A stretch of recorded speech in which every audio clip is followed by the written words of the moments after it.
The Israeli Security Cabinet is expected to approve the plan to conquer the Gaza Strip in the next few days, possibly as early as tomorrow, even as dialogue has finally been established with the Red Cross over transferring food and medicine to Israeli hostages, only 670 days after they were kidnapped. What we know about the plan so far is that the IDF will maneuver in two areas that it has not entered before, and this campaign is expected to last for about 5 months. Israel says that one of the objectives for approving the plan is to apply pressure on Hamas to release more hostages. And in a related story, it can now be revealed how Hamas plays its terrorists, mostly using hundreds of millions of shekels in cash that it stored in tunnels and envelopes all over the Gaza Strip. And at the same time, it can also be told how Hamas stages pictures of famine, starvation in the Gaza Strip, and how most of the world's major news organizations fell for their deceitful images after the German newspaper Süddeutsche Zeitung revealed Hamas's propaganda attempts and the way that the organization stages photos that present hunger in Gaza. We will also bring you the story of how Hamas's leadership outside the Gaza Strip pushed for the maximalist demands which derailed the negotiations. On the northern arena, Hezbollah has once again refused to disarm, ignoring an order by the internationally recognized government of Lebanon. Amongst other things, this prompted a wave of airstrikes by the IDF on known Hezbollah weapons and ammunition stockpiles. And amidst all of these developments, news continues to reach us from Iran of massive problems, including entire cities shutting down as the searing heat wave combined with electricity blackouts and water shortages continue to make normal life in Iran impossible. Welcome to Boots on the Ground, the weekend edition at the latest headlines of what's happening in Israel that you missed throughout this week. I'm your host, Yair Pinto, and I bring you all the information about what's happening in Israel. The fighting in the Gaza Strip continues, as over the past 24 hours, the Israeli Air Force struck a weapons production site in the El Furaj area that Hamas used to carry out attacks. Our forces operated in the north, in the center, and in the south of the Gaza Strip, destroyed mortar launches and terror infrastructure, located shafts, and eliminated terrorist cells. So guys, we will bring you all the details of the plan to conquer Gaza that will come before the Israeli cabinet either today or tomorrow for approval. We'll also tell you about how the Hamas leadership in Turkey exchanged written messages with the organization's leaders in Qatar, derailing the negotiations with Israel by insisting that A, deal with the Zionists means weakness and surrender. And elsewhere, Israel identified a significant change in the Red Cross's approach to Hamas, expressing in an unusual condemnation of the harsh videos of Aviatar and Rom, the Israeli hostages.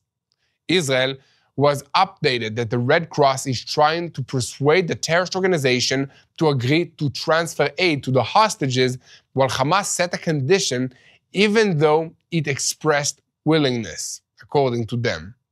And meanwhile, although Hamas was badly damaged during the war that began with its murderous invasion of the Gaza envelope communities on October 7th of 2023, and although most of its military power has been crushed by the IDF, the Palestinian terrorist organization still manages to pay salaries to its people. How does it do it? That's a good question, and we'll have a report with some of the answers. And we'll also have a report about the exposure of the staged starvation, famine images that have come out of the Gaza Strip and been widely used by the international media in recent days. And in the northern arena, the Israeli Air Force launched a new wave of strikes against Hezbollah's weapons and ammunition depots in Lebanon over the last 24 hours after Hezbollah issued a statement that it will not obey directly with the internationally recognized government of Lebanon to hand over those weapons to the national army. And finally, Iran's regimes continue to issue a edict to the people, which seems to be disconnected from the reality as it grapples with a series of natural and man-made disasters, including a searing heat wave that has seen dangerously hot temperatures in dozens of cities, while the electricity and the water grids are both failing at the same time.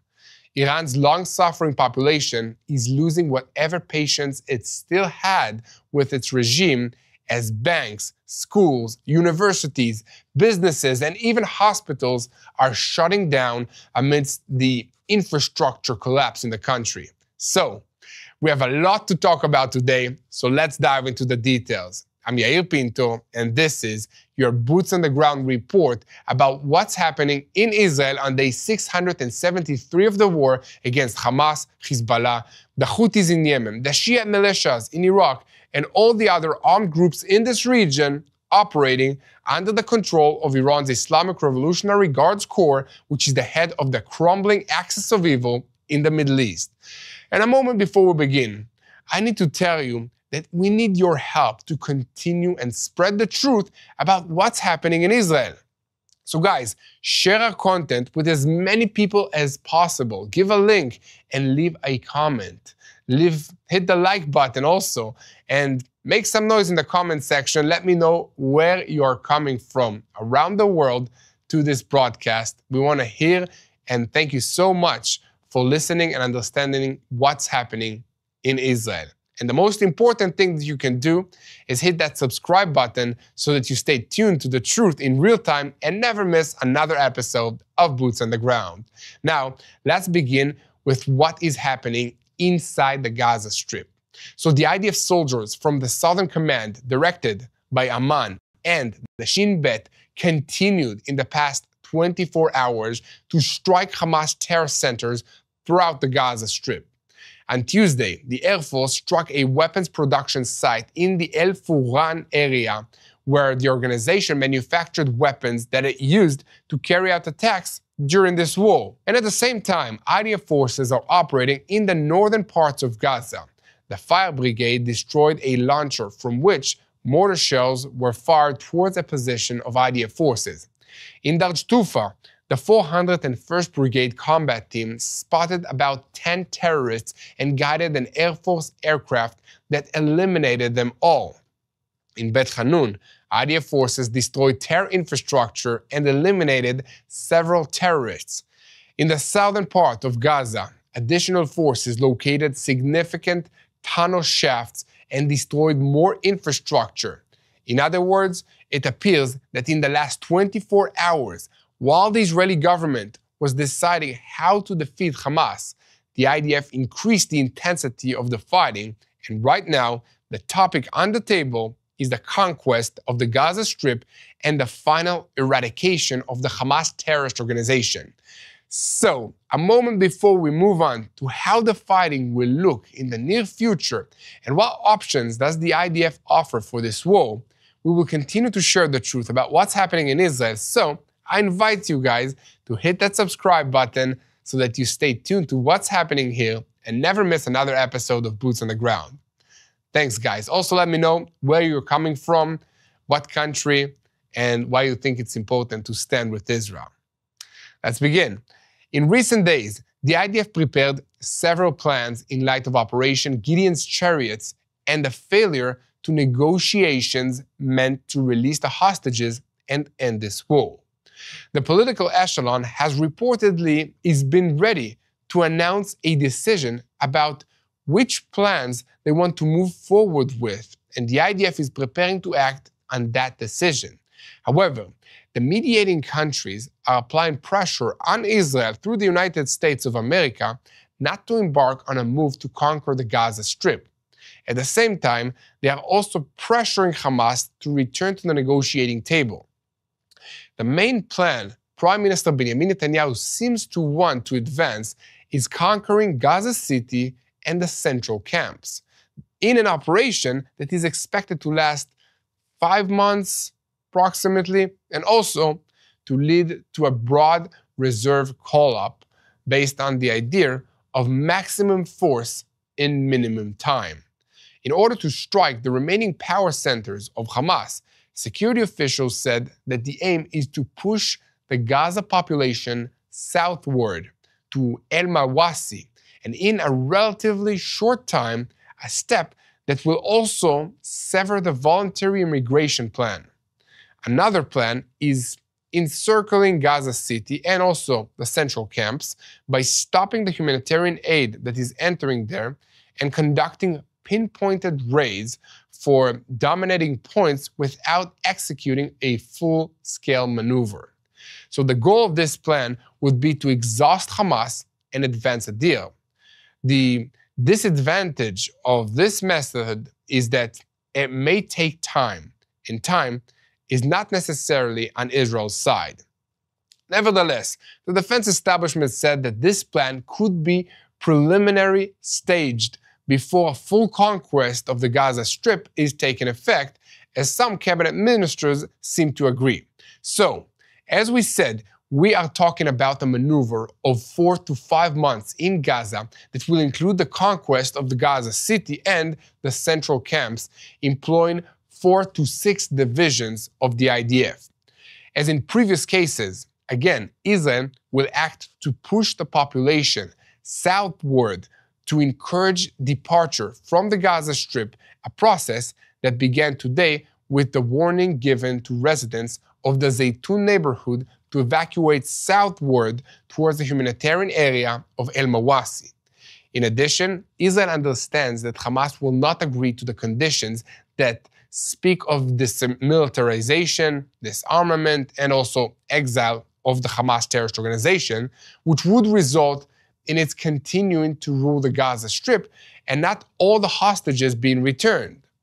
Nevertheless, conquering the Gaza Strip will necessarily require Israel to enter sensitive places where hostages are held, with an emphasis, as noted, on the central camps and Gaza City. This is where the IDF believes the hostages are. Now, you might have heard about a dispute between the political echelon and the IDF Chief of Staff, Eyal Zamir, and I need to clarify something that is not clear so far. The Chief of Staff does not oppose these objectives. These objectives are ultimately requiring taking control of all areas of the Gaza Strip. The disagreement, as it appears from media reports, is not about obedience to the government's directive, but about the way it dictates conquering remaining 25% of the Gaza Strip not yet taken through direct attritional fighting in dense urban terrain. This course of action contradicts the IDF's doctrine of decisive victory. So between the two war aims, there is apparently a contradiction whose only way to be prevented was a rapid defeat of the Hamas terrorist organization, bringing it to impotence through clear operational superiority. In Gaza, that would have meant neutralizing two of Hamas's vital assets. First, the Philadelphia corridor, its external supply artery that is enabling it to continue fighting through smuggling of arms, weapons, and more. And second, the civilian population that is serving Hamas as a human shield and providing, via the humanitarian aid that is flowing to it, logistical sustenance and food for its war machine against Israel. But the IDF had no contingency plans to conquer the Gaza Strip. These assets were not identified in advance, and the means to neutralize them were not prepared. Separating Hamas from its external oxygen sources and from the human shield population would have forced it to choose between surrender, including the return of the hostages, and certain death by starvation and massive fire that could be employed only in the absence of civilians. So now, With all of that in mind, there are reportedly 3 courses of actions on the table for the political echelon of Israel to consider. First, there is a plan to take full control of the rest of the Gaza Strip in direct fighting, which has the advantages of granting Israel full control of the territory. But this can also be achieved in the other 2 ways. The disadvantages of this strategy includes a high risk of losing the remaining hostages, a need to employ a large ground order of battle, lots of reserve soldiers, limited use of standoff fire due to the abundance of civilians in that areas, and high collateral damage, and also high levels of wear and tear on the forces of Israel. In other words, there are high casualty rates and large amounts of damage to equipment that is expected if this approach is taken. Beyond that, this plan does not provide good chances for returning the Israeli hostages, unlike the other 2 plans, and therefore it does not offer a high chance for accomplishing the 2 main goals of the government's objectives in this war. And now, next, there is the plan that is presented by the IDF Chief of Staff Eyal Zamir, which includes encirclement, attrition, and erosion. The advantages include increasing the chance that the hostages will not be lost, using a smaller order of battle, and lower wear and tear on our forces compared with the government's plan. The main disadvantage is that it will take a longer period of time, and once again, time is not necessarily on Israel's side. The last option that is being considered is essentially a continuation of the Operation Gideon's Chariots, which includes separating the population from Hamas, encirclement and attrition of Hamas through denying them essential supplies. The advantages of this plan include, once again, a good chance that we won't lose the hostages, at least not right away, and it also has the effect of applying decisive pressure that will force Hamas to choose between surrender and returning the hostages or face complete destruction. As in the Chief of Staff's plan, a relatively small order of battle can be employed and where reduced. However, once again, this plan will require a great deal of time to play out. So guys, which plan do you think that Israel should go with?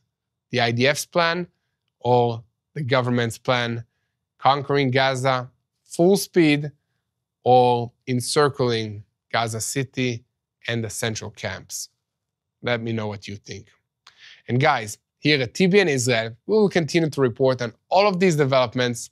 And as always, we ask you to help us by sharing our videos on YouTube, following us on social media, and most importantly, hit that subscribe button if you haven't already, so that you never miss another episode of Boots on the Ground. And now, I want to talk to you for a moment about a subject that isn't getting much coverage anywhere, and that's the very difficult situation facing many Israelis amidst this long time of war and hardship. Israel is slowly recovering from the worst effects of this war on the home front. The missiles may have stopped for now, but the impact is far from over.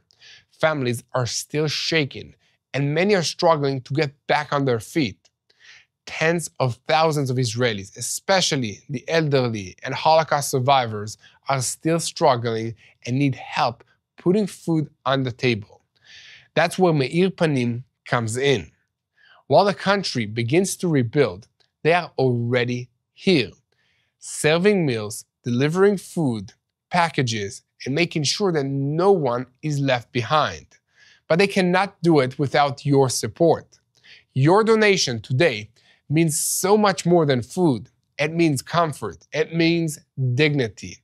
It's a message to the Israeli people that we are not alone. So guys, if you want to support Israel, go to bless-israel.org. Again, that's bless-israel.org. Let's help Israel heal, one meal, one heart, one life at a time. And now, we're staying on the topic of the Gaza Strip and moving to the diplomatic arena.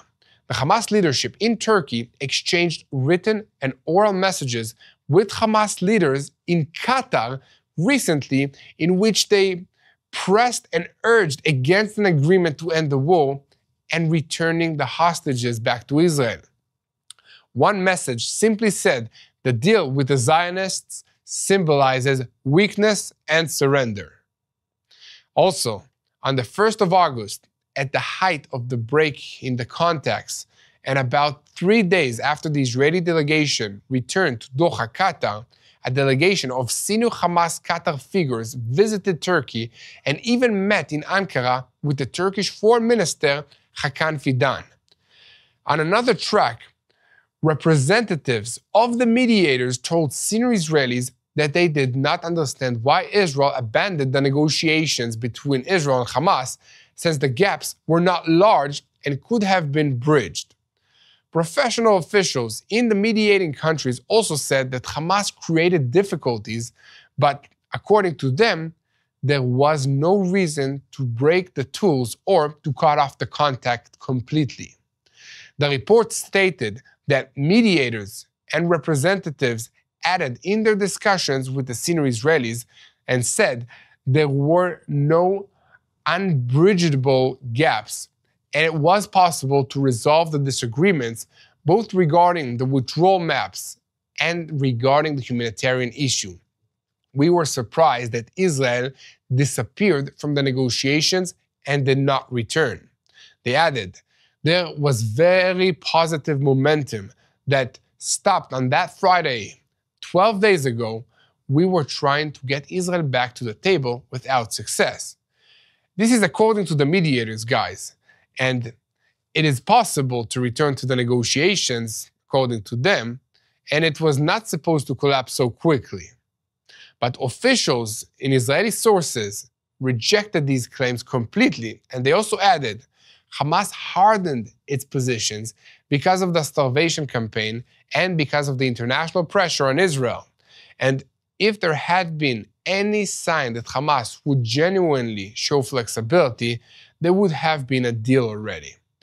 It should also be noted that on the 31st of July, after the delegation returned from the negotiations, a political source claimed that there was a complete disconnect between Israel and Hamas, and the organization was not willing to return to the negotiating table. And the source added, we are reaching a situation in which we will have to realize the two war goals, defeating Hamas and freeing the hostages, if not through a deal, then in other ways. Recall that at the end of July, a notice was delivered from the coordinator for prisoner and missings of the families of the hostages, stating that according to Hamas's response, it was agreed that the negotiation team would return to Israel for consultations, by claiming that the contacts were continuing and would continue also from Israel.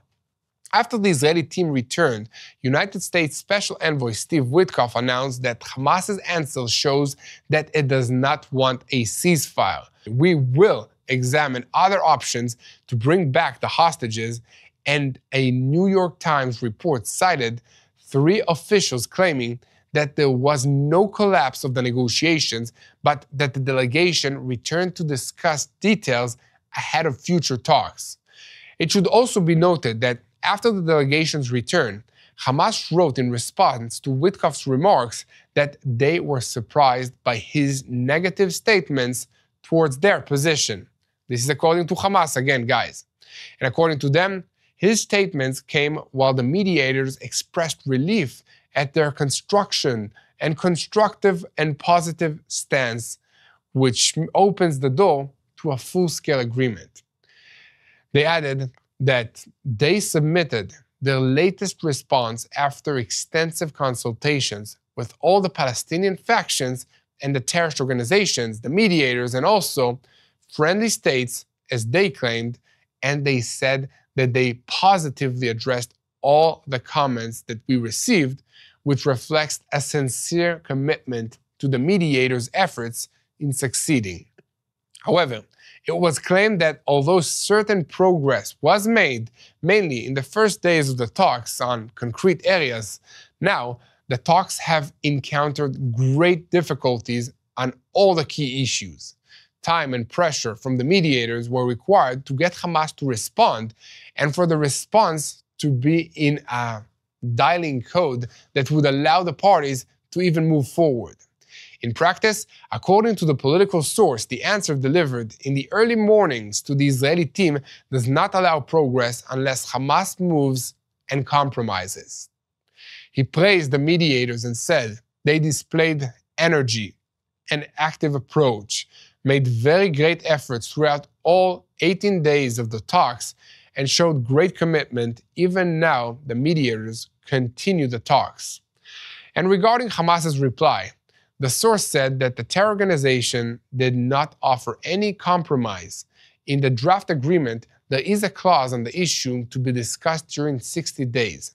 The source added that we want to enter negotiations in which the issues that are related to the conditions of ending the war will be discussed. The talks are conducted under fire, and so they will continue this way. And meanwhile, a Hamas source told Reuters that same day, our response calls for continuing the negotiations after 60 days without a return to fighting. Our latest response includes updated maps of the Israeli military deployment in the Gaza Strip.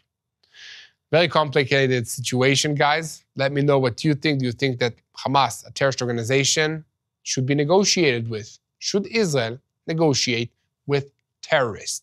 Should the United States negotiate with terrorists? Let me know what you think about this.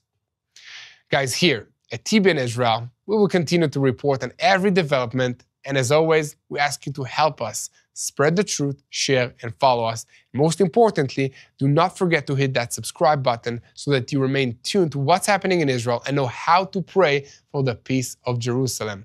And now, we are shifting our focus slightly to address the issue of the hostages.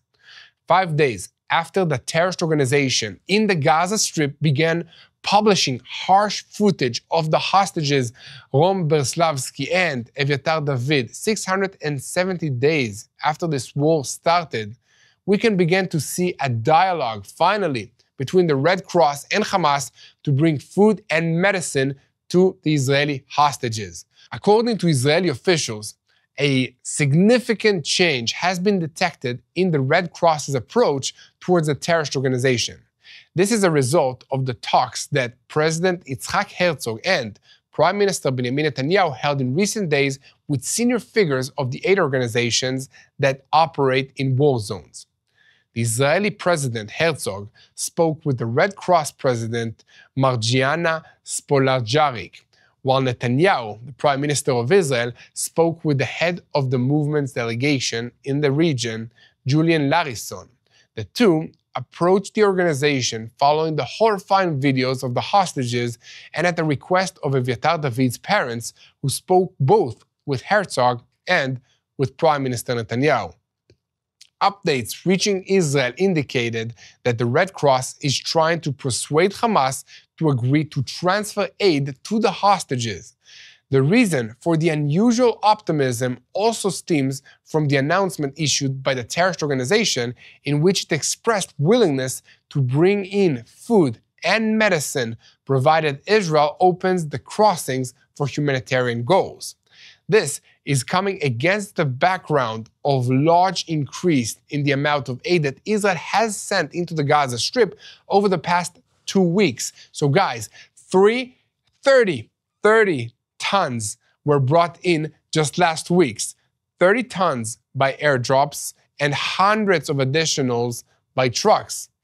However, Israel also noticed another change in the tone of the Red Cross, which unusually condemns the videos of Eviatar and Rom, the Israeli hostages. This is something that's not typical of an organization that tends to maintain its neutrality. And between the lines, they tell Israel that the Red Cross views positively Hamas's statements that it is willing to enter dialogue on supplying food and medicine to the hostages, provided that the crossings are opened. According to a senior Israeli source, an effect was created after the videos were published, and Hamas had been popular and now it got slammed by the whole world for showing the videos of the Israeli hostages.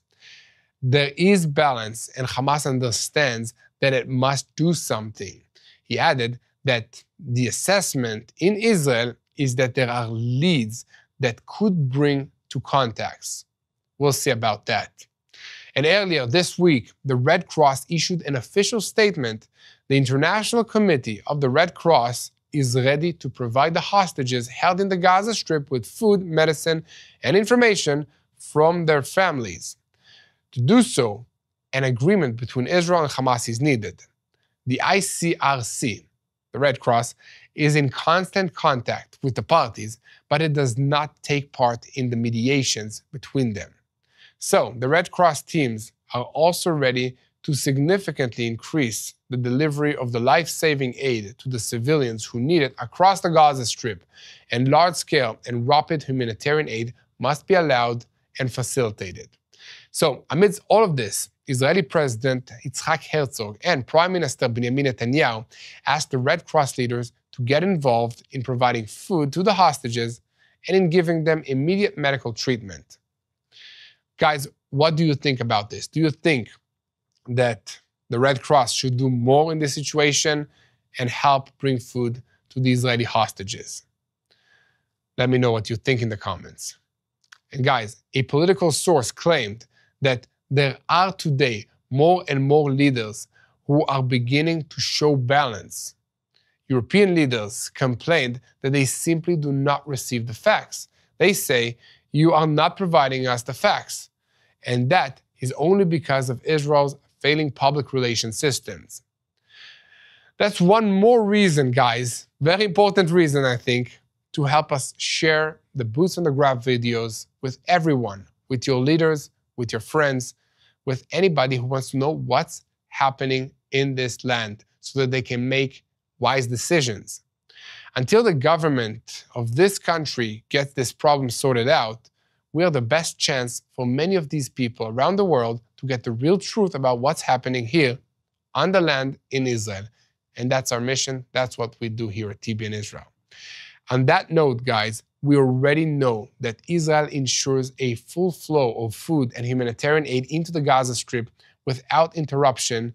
And I saw this with my own eyes when I was there just last week.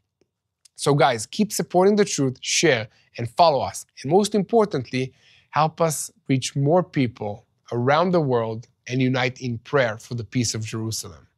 Now, let's take a look at yet another aspect of this situation, and that is a report coming out of Gaza about how Hamas is paying all its bills these days.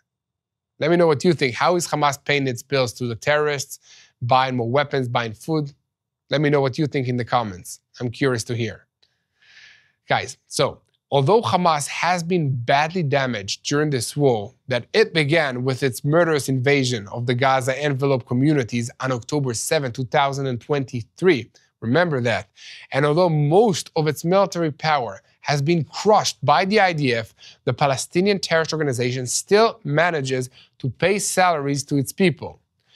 The BBC reported on Wednesday that throughout the war, the civilization and the organization that is managed to pay its civil apparatus the amount of about 30,000 people, an estimated sum of about $7 million throughout a payment system based on transferring cash.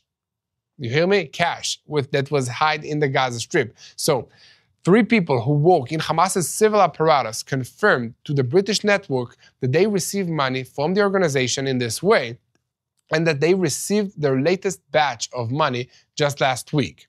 Keep in mind that this comes while many residents in the Gaza Strip report an unusual rise in prices and significant inflation alongside claims that Israel is starving the Gazans. It is estimated that tens of thousands of Hamas's members continue to receive regular salaries throughout this war, amounting to a little over 20% of what they earned before the October 7th massacre. According to the BBC report, this fact arouses anger amongst many Hamas members who say they receive the money only once every 2.5 months. Furthermore, because financial institutions have almost ceased to exist in the Gaza Strip, and because the IDF attacks gatherings where Hamas transfers money to terrorists, the payment procedure has become very complicated. The alternative payment mechanism works so that Hamas members receive a message on their mobile devices or those of a relative inviting them to meet a friend for a cup of tea at the center point in the Gaza Strip. So when they arrive, a stranger, sometimes a woman, approaches them and secretly hands them an envelope with cash. One Hamas member who was quoted in the story told the BBC, "Every time I go to collect my salary, I say goodbye to my wife and to my children. I know I may not come back. I already survived an Israeli strike on a cash distribution point in the Gaza City area in the market." He went on to say that during the most recent transfer, he received 1,000 Israeli shekels in very worn notes, and no merchant was willing to accept them. Only 200 shekels were usable, and the rest, I don't know what to do with them. After 2.5 months of hunger, they pay us with ragged money. This Hamas terrorist goes on to explain and complain that he has even been reduced to visiting the distribution centers of the Gaza Humanitarian Foundation, GHF, which the BBC and others have denounced as being ineffective and damaging the dignity of the Palestinian people, and so on. He added that when he visits the GHF, these centers, he arrives hoping to find some flour to feed his children. Sometimes, he said, I manage to bring a little, but mostly I fail. Another senior Hamas figure that is familiar with the salary transfer methods told the BBC that the terrorist organization hid about $700 million in cash in tunnels across the Gaza Strip prior to October 7, anticipating that this would be an issue. In addition, Hamas, which is economically reliant in part on taxes that it imposes on the Gaza Strip's residents, as well as on significant funding from Qatar, continued to impose customs and taxes on merchants during this war and also on sold goods itself.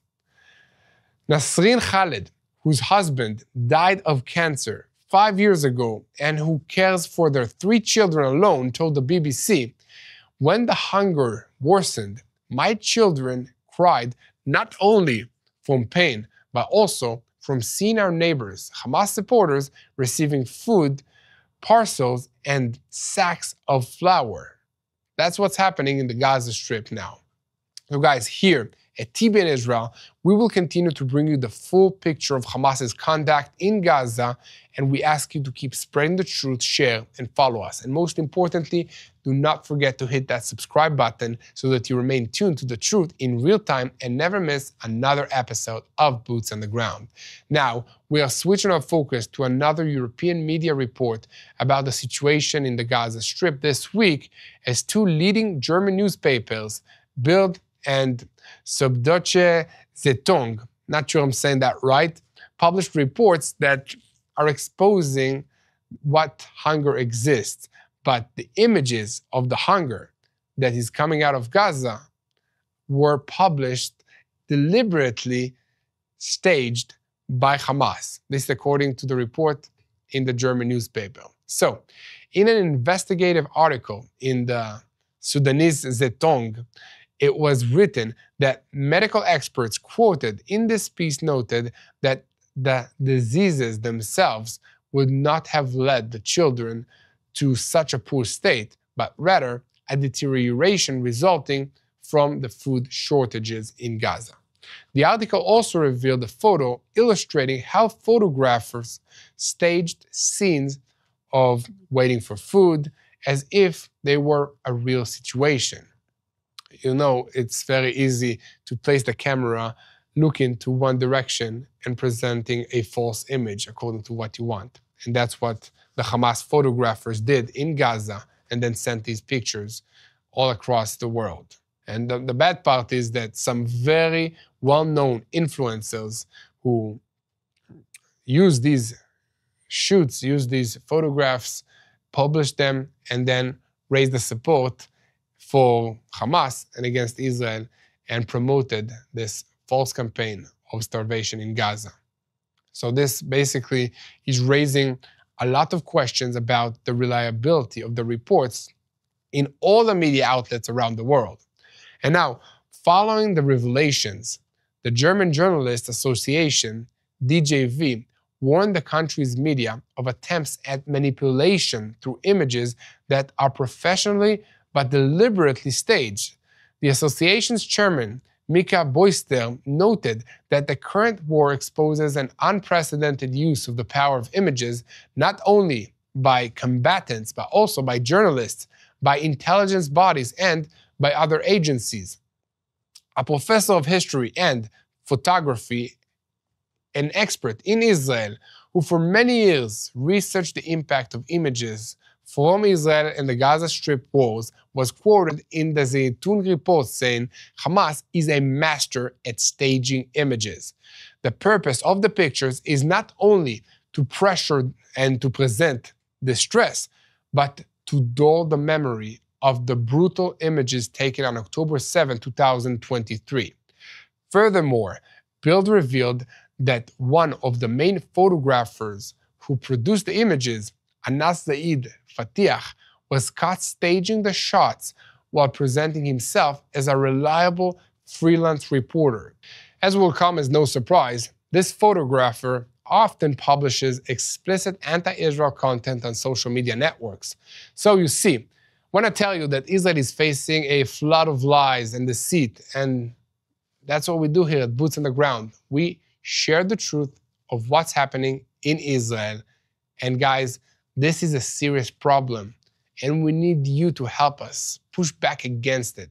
So again, once again, guys, if you haven't subscribed already to this YouTube channel, please hit the subscribe button, leave us a comment, and share this content. And now, we are going to switch our focus to Israel's northern arena, where Israel's Air Force has launched a series of strikes on Hezbollah ammunition depots and positions in southern Lebanon.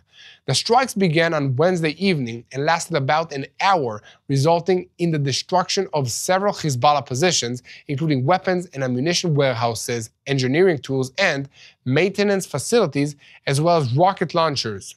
The explosions were heard all over the Galilee region, and the IDF spokesperson stated the Hezbollah terrorist organization continues its attempts to rebuild terror infrastructure throughout Lebanon, endangering Lebanese civilians and using them as human shields. The presence of the weapons and Hezbollah's activities in the area constitutes a violation of the understandings between Israel and Lebanon. The IDF continues to act to defend the state of Israel. This move by Israel's Air Force follows an announcement last night by Lebanon's internationally recognized government in which it declared its intention to reach a monopoly on weapons in the country and promote the disarmament of Hezbollah. Lebanon's Prime Minister, Nawaf Salam, announced that the cabinet tasked the army with preparing a plan to limit Hezbollah's possession of weapons and monopolize weapons and its possession by the Army of Lebanon, to be presented by the end of August and implemented before the end of this year, a step aimed at strengthening the rule of legitimate state and its institutions. The Hezbollah terrorist organization strongly opposes this move. Makes sense. To no one's surprise, and held a press conference on Wednesday in which a spokesperson argued the Nawaf Salam government committed a great sin with a decision that turns Lebanon into lacking the weapons of resistance against the Israeli enemy. The government's decision was taken because the demands of the American ambassador, and it fully serves Israel and leaves Lebanon exposed to the enemy without any deterrence. Hezbollah has been also saying that for many, many years, and they don't seem to understand that no one believes them anymore, especially after the Israel-Hezbollah war that took place last year. But guys, I would like to hear from you. What do you think about all of this? Do you think that Lebanon should leave the weapons with Hezbollah, or should they act forcefully to disarm this terrorist organization that is connected to the Islamic Republic of Iran? What do you think is the best way to move forward? And do you think that Israel should intervene, or that this should be a Lebanese issue? And also, guys, in the meantime, if you haven't hit the subscribe button, please make sure to help us share the truth, hit the subscribe button, and let us know what you think about Israel in its war. Now, let's move on to the next report, but I want to take one moment to say congratulations to our chief editor, Tomer Zmora. Congratulations on the birth of his son. This is his third child, and today, in this morning, as I'm reporting, he is in the hospital with a healthy baby, and that's super excited. I couldn't do this journey without you, Tomer, and I call on all the viewers to pray for you. Really, really happy. And he went into the hospital early this morning, and we were in the middle of preparing this report, and we're very excited to see another member, another Israeli coming to Israel. Life goes on. We love you, Tomer, and we will be praying for you. Now, let's move to the news from Iran. Due to an especially severe heat wave hitting Iran this week, the regime announced that the public sector and banks in vast parts of the country, including the capital, Tehran, would be completely and extensively shut down starting on Wednesday. They had already been functioning at a diminished capacity, but now they will be totally inoperative. This harsh, tough, not very unusual decision stems from the ongoing struggle with the dramatic rise of temperatures, a severe water crisis, and a faulty power system that cannot handle loads as everyone tries to stay cool with their air conditioners while working with computers and other machines. So the regime hopes that with the closure of all of these offices, schools, and even hospitals, people will stay home and everybody will stay cool and not use as much machines. If that sounds like a desperate measure to try and solve a very difficult problem, it is. The severe heat wave is pushing the south of Iran to the edge. In the city of Abdan, for example, the temperatures are over 50 degrees Celsius, and they were measured on Sunday, making it one of the hottest cities in the world this week, and there is no sign of immediate relief. Under the strain of this terrible heat, electricity supplies are insufficient and water is running out across Iran. Iran's old and fragile power production and distribution grid only produces about 62,000 megawatts of electricity at peak hours, while estimated consumption is about 80,000 megawatts. This represents an enormous gap that causes widespread scheduled power cuts almost every day in some areas in Iran. In Tehran and other cities, power outages of about 2 hours or more occur every 2 days, and experts warn that they may expand to longer periods. And demonstrations were held in front of the national electricity company, Tavnir, and its offices this week, with citizens demanding more efficient handling of the crisis and proper management of the collapsing power infrastructure. However, the water crisis is also worsening, and President Masoud Pezeshkian warned last week that excessive water consumption could cause a severe shortage of drinking water in Tehran and other cities as early as September. And in Tehran, the authorities called on residents to reduce their personal water use as much as possible, but most of Iran's water is used in the old and very inefficient agricultural sector, so even if the households use less water, it won't make much of a difference.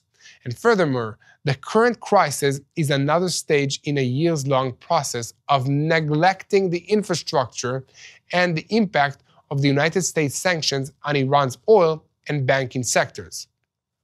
A shortage of spare parts and maintenance equipment harms the ability to repair or upgrade the power system, which in any case is characterized by especially low efficiency. Iran's only nuclear power plant in Bushehr that was built with Russian assistance contributes only 1,000 megawatts per hour to the overall grid, and it too is shut down for 2 months each year for routine maintenance. As for the heat, unusual heat waves have been hitting Iran frequently in recent years, as they have been occurring in many other countries in the Middle East. The Iranian Meteorological Service declared an orange alert in 9 of the country's 31 provinces this week, and forecasts speak of a continued severe heat and temperatures that will reach around 50 degrees Celsius in various areas, at least until the end of this week. Authorities continue to call on residents to avoid staying outdoors during the hot hours to reduce water and electricity consumption, but for many citizens who struggle to cool off even at home due to the power cuts, these instructions feel disconnected from the reality. And amidst all of this, massive fires were reported on Wednesday in the mountains west of the city of Shiraz in southern Iran, after huge explosions were recorded at the Revolutionary Guard's base in the same area earlier this week. The smoke from these fires is likely to contribute to the poor air quality that many Iranians are already suffering due to the pollution and the heat. The Revolutionary Guards have 3 large missile bases around Shiraz, and according to the various reports, all were attacked during the 12-day war, but there have also been explosions reported there more recently, leading to speculation about sabotage by domestic opposition groups or possibly the Israeli Mossad. Did the fires that were seen in forest areas near the base result from the explosions, or were they also deliberately set as part of the sabotage campaign by the same groups? Let me know what you think. But we'll never know for sure, but this will add another layer to Iran's already very complicated and increasing desperate situation. So guys, here at TBN Israel, we will continue to report on every development in this region, including Iran, and we ask you guys to unite in prayer. As you may see, Israel is facing multiple challenges, but I don't have the answers. I'm sure that our leaders and your leaders do not know how to resolve all of these issues, but someone knows, and that's God above. So let's ask Him to help us. Let's ask Him to intervene. Let's ask Him for wisdom, and let's unite in prayer for the peace of Jerusalem.